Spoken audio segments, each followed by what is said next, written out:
बिस्मिल्लाहिर्रहमानिर्रहीम, अस्सलाम वालेकुम। Welcome to my YouTube channel maths with Afsha. Class 7 हम कर रहे थे एक्सरसाइज 6C। एक्सरसाइज 6C के फर्स्ट 10 क्वेश्चन मैं अपनी वीडियो में अपलोड कर चुकी हूँ। आज की वीडियो में करेंगे question number 11, 12 and 13। Question number 11 की स्टेटमेंट है a shirt cost RS 750 without value added tax.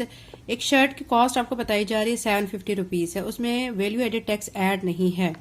Find the total price including 12.5% value added tax. वो कह रहे हैं कि अगर उसमें हम उसका ऐड करते हैं, ठीक है, 12.5% वैल्यू एडेड टैक्स, तो फिर उसकी टोटल कॉस्ट क्या होगी शर्ट की। यानी टैक्स जब ऐड किया जाएगा तो फिर आपने शर्ट की कॉस्ट बतानी है। तो इस क्वेश्चन का सोल्यूशन हम कर लेते हैं। क्वेश्चन नंबर 11 के सोल्यूशन में आपने जो गिवन डाटा है उसके मुताबिक स्टेटमेंट बना लेनी है। शर्ट की हमें कॉस्ट दी गई है, हम वो लिखेंगे, ठीक है। शर्ट कॉस्ट कितनी दी गई है, 750 रुपीज दी गई है, तो आप लिखेंगे RS 750। फिर आपको टैक्स जो है उसके बारे में बता दिया है कि इतने परसेंट है। वैल्यू एडिड टैक्स जो है वो कितने परसेंट बता दिया गया है, 12.5% बता दिया गया, ठीक है। आपने अमाउंट ऑफ टैक्स फाइंड करनी है, तो आप यहाँ पे लिखेंगे अमाउंट ऑफ टैक्स, ये आपने फाइंड करनी है। दूसरे आपने टोटल बिल फाइंड करना है, ठीक है। तो यहाँ पे आपने दो चीजें फाइंड करनी है, एक तो टैक्स की अमाउंट और दूसरा टोटल बिल फाइंड करना है। तो पहले हम क्या करेंगे, टैक्स की जो अमाउंट है वो फाइंड करेंगे, ठीक है। उसको फाइंड करने के लिए आप क्या करेंगे, यहाँ पे लिखेंगे अमाउंट ऑफ टैक्स, ठीक है। फार्मूला अप्लाई करेंगे। फार्मूला अप्लाई कैसे होगा कि ये जो आपको कॉस्ट दी गई है ना, आप ये लिखेंगे 750 मल्टीप्लाई बाय जो रेट दिया गया है 12.5, ये लिखेंगे डिवाइडेड बाय 100 करेंगे, ठीक है। अब आपने क्या करना है, इसको ऐसे सॉल्व करना है कि 750 को 12.5 से मल्टीप्लाई करना है, जो आंसर आएगा उसको 100 पे भी डिवाइड कर लेना है। तो यहां से जो अमाउंट निकल आएगी टैक्स की वो कितनी आ जाएगी, 93.75। ये टैक्स की अमाउंट है जो कि शर्ट की कॉस्ट में ऐड हमने करनी है। फिर टोटल बिल कितना बनता है फिर वो आपने बताना है, ठीक है। तो अब हम टोटल बिल फाइंड कर लेते हैं। टोटल बिल, तो शर्ट की कॉस्ट कितनी थी बताई गई थी 750, ये प्लस जो टैक्स की अमाउंट अभी हमने फाइंड की है हम ये प्लस करेंगे इसमें।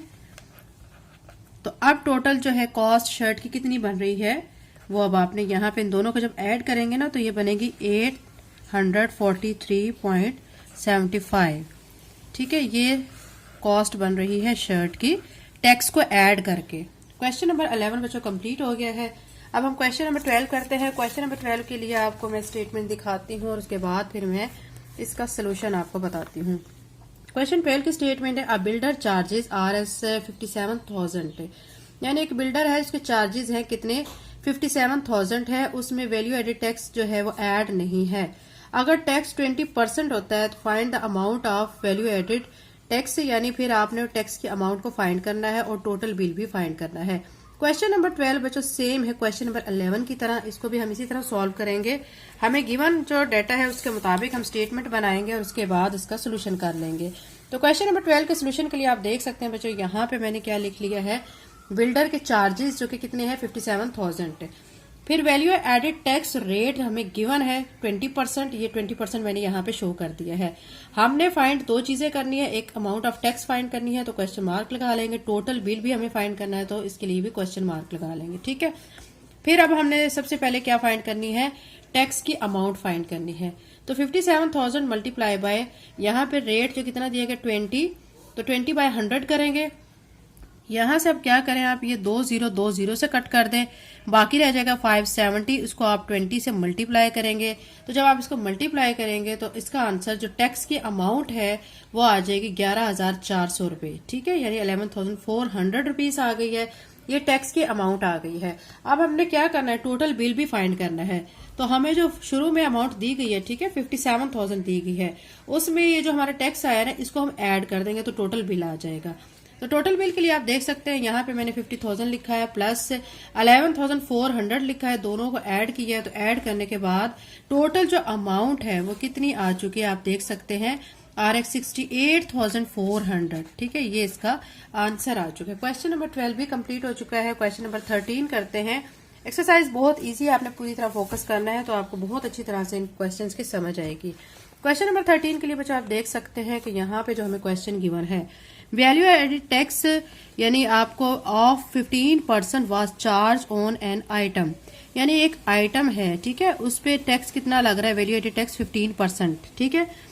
विच कॉस्ट, उस आइटम की जो कॉस्ट है ना 7,500 रुपीज है, ठीक है, यानी कॉस्ट है आइटम की कितनी है 7,500, उस पे जो वैल्यू एडेड टैक्स रेट है वो 15% लग रहा है। इसको भी क्वेश्चन 11, 12 की तरह ही आपने करना है। तो इसमें आपने कैलकुलेट द अमाउंट ऑफ, यानी इसमें भी अमाउंट ऑफ टैक्स आपने फाइंड करनी है और टोटल बिल आपने वो ही फाइंड करना है जैसे आपने क्वेश्चन नंबर 11 और 12 में किया था, ठीक है, सेम पैटर्न है इसका। तो क्वेश्चन नंबर 13 का सोल्यूशन बच्चों हम करते हैं। हम क्या करेंगे, क्वेश्चन नंबर 13 गिवन जो है हम उसके मुताबिक स्टेटमेंट बनाएंगे और फिर उसका सोल्यूशन कर लेंगे। तो क्वेश्चन नंबर 13 के सोल्यूशन के लिए आप पहले लिखेंगे जो आइटम आपको गिवन है उसकी कॉस्ट लिखेंगे। तो यहाँ पे मैं लिख रही हूँ आइटम कॉस्ट कितनी गिवन है वो हम यहाँ पे लिख लेंगे, कितनी दी गई है वो हमें 7,500, तो ये मैं यहाँ पे 7,500 लिख लेती हूँ, ठीक है।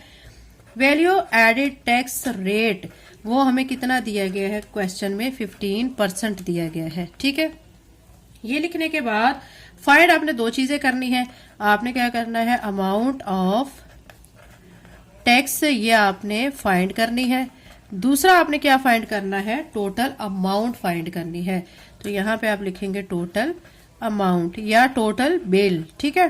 तो ये आप यहाँ पे लिख के और यहाँ क्वेश्चन मार्क लगा लेंगे। दो चीजें आपने फाइंड करनी है, दोनों चीजें फाइंड करने से पहले यानी जो इनको फाइंड करना है ना हमने, उनमें सबसे पहले हम अमाउंट ऑफ टैक्स फाइंड करेंगे।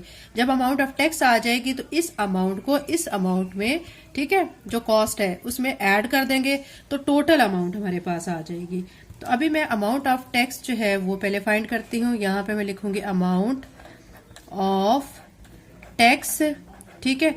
इसके लिए क्या करेंगे हम 7,500 जो हमें गिवन है मल्टीप्लाई बाय रेट हमें 15 दिया गया है डिवाइडेड बाय 100, ठीक है। अब क्या करेंगे ये 2 0 इस 2 0 से कट कर देंगे, बाकी रह जाएगा 75 मल्टीप्लाई बाय 15। 75 को आपने क्या करना है 15 से मल्टीप्लाई करना है। जब आप इसको इस दोनों टर्म्स को मल्टीप्लाई करेंगे ना तो 11 यानी 1,125 रुपए, ठीक है, यानी 1,125 रुपीज ये अमाउंट आ गई है टैक्स की। ये हमने अमाउंट फाइंड कर ली है, ठीक है। उसके बाद हमने टोटल अमाउंट फाइंड करनी है। टोटल अमाउंट के लिए आपने क्या करना है टोटल अमाउंट लिख के, ठीक है, तो जो हमें कॉस्ट दी गई है आइटम की वो लिख लेंगे। यहाँ पे आप कॉस्ट देख सकते हैं 7,500 दी गई है, यहाँ पे हम लिखेंगे 7,500 प्लस ये जो अभी हमने टैक्स की अमाउंट निकाली है ना तो इसको लिखेंगे, ठीक है। दोनों को ऐड करेंगे, जब दोनों को ऐड करेंगे तो टोटल अमाउंट जो बनेगी ना, ठीक है, वो 8,625 रुपीस बनेगी। तो यहाँ पे RS साथ लिख देंगे। तो ये हमारा बच्चों क्वेश्चन नंबर 13 कंप्लीट हो चुका है। उम्मीद करती हूँ आपको अच्छी तरह से समझ आया होगा। इसके बाद बच्चों हम जो नेक्स्ट क्वेश्चन रहेंगे नेक्स्ट वीडियो में इंशाल्लाह मैं अपलोड करूंगी। चैप्टर नंबर 7 से लेके लास्ट चैप्टर तक मैं तमाम सिलेबस पहले ही ऑलरेडी अपलोड कर चुकी हूँ। आपने क्या करना है चैनल को सब्सक्राइब करना है, वीडियो को लाइक करना है, बेल नोटिफिकेशन को ऑन कर ले ताकि मेरी आने वाली वीडियो का नोटिफिकेशन आपको टाइम से मिल सके। इसके अलावा बच्चों मैं साथ साथ MCQs भी आपको करवा रही हूँ और एग्जाम्पल्स भी करवा रही हूँ, ठीक है। एग्जाम्पल्स बहुत जरूरी हैं, आपने एक्सरसाइजेस के साथ एग्जाम्पल्स भी प्रिपेयर करनी है तो आपके अच्छे नंबर आएंगे, ठीक है। Thank you so much and Allah Hafiz.